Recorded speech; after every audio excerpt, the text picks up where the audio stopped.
শুধু দর্শক, আমরা দেখতে পাচ্ছি জাতীয় প্রেস ক্লাবের সামনে গুম খুন অপহরণের মাস্টার মাইন্ড এজাহারভুক্ত সকল আসামিদেরকে দ্রুত গ্রেপ্তার ও তাদের সর্বোচ্চ শাস্তির দাবি জানাচ্ছি।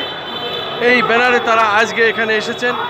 যারা গুম হয়েছেন, খুন হয়েছেন, তাদের স্বজনেরা, তাদের বিশেষ করে গুম খুন হওয়া পরিবারের লোকেরা, তারা তাদের সদস্যদের লোকেরা এখানে এসেছেন, স্বজনরা এসেছেন। এবং আমরা দেখতে পাচ্ছি যারা গুম খুন হয়েছেন তাদের ছবি সম্মিলিতভাবে তারা এখানে হাতে করে দাঁড়িয়ে আছেন। সারা বাংলাদেশ থেকেই এখানে যারা এসেছেন তাদেরকে আমরা দেখতে পাচ্ছি। এবং এর সমন্বয়ক হিসাবে কাজ করছেন তিনি এখানে আছেন এবং সেও এখানে তাদের দায়িত্ব নিয়ে অনেকবার এখানে কথা বলেছেন, অনেক সাংবাদিকদের সামনে সে হাজির হয়েছেন এবং সারা বাংলাদেশ থেকে সে এদেরকে হাজির করেছেন এবং ন্যায় বিচারের দাবিতে আজকে এখানে জাতীয় প্রেস ক্লাবের সামনে দাঁড়িয়েছেন।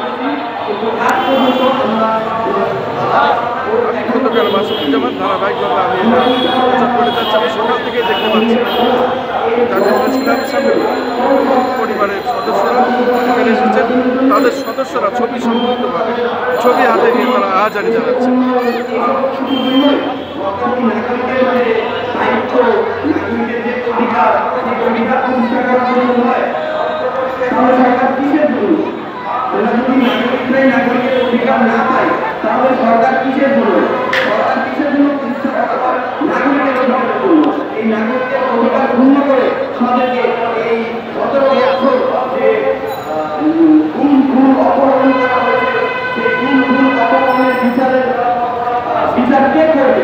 আমরা এই বিচার কার কাছে যাবো?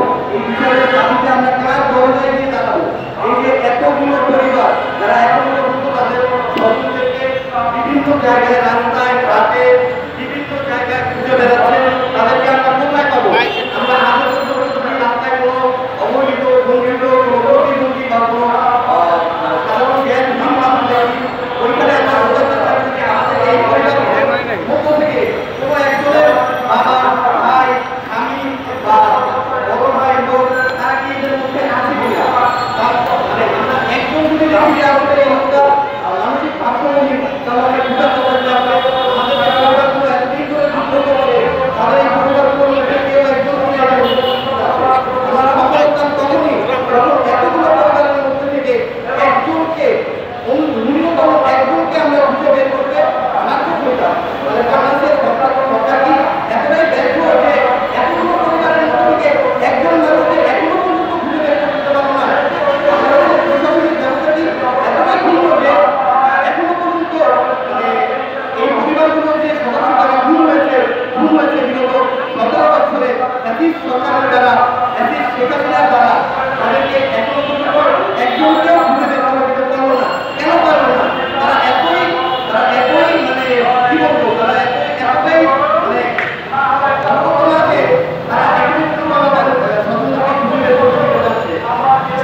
আমরা বর্তমান সরকার যেই যখনই থাকুক তখনই থাকুক আমার 11টা সবগুলোই যাবে।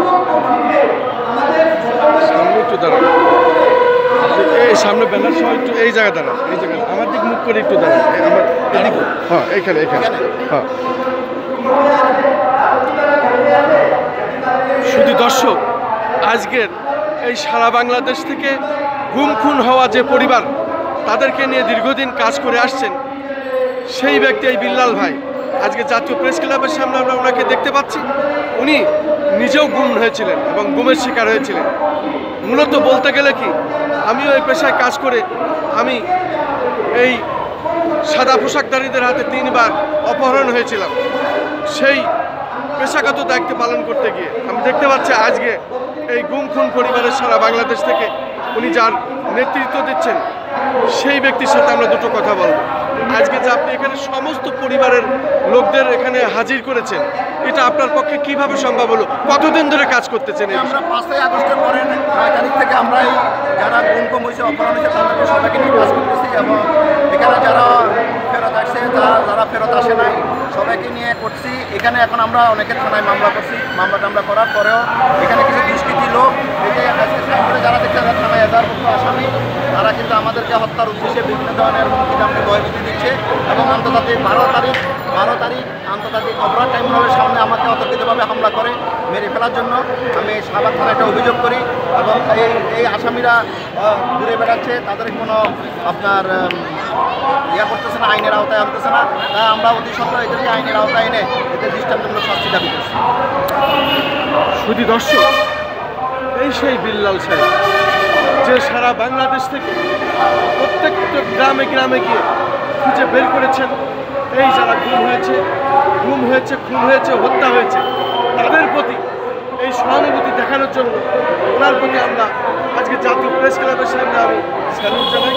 উনি যেন ন্যায় বিচার পান, কারণ আমি সাংবাদিক হিসাবে এই পেশাগত দায়িত্ব পালন করতে গিয়ে আমিও 3 বার সাদা পোশাকধারীদের কাছে অপহরণ হয়েছিলাম।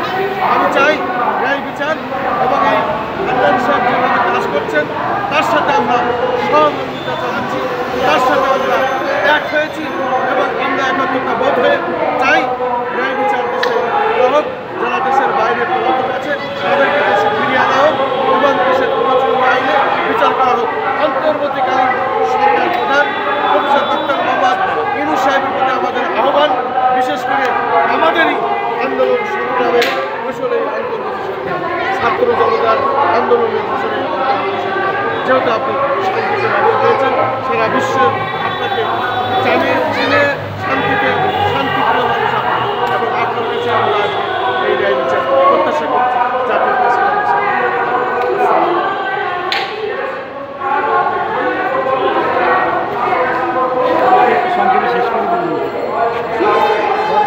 শেষ করে দেখেন, আপনি যা শেষ বক্তব্য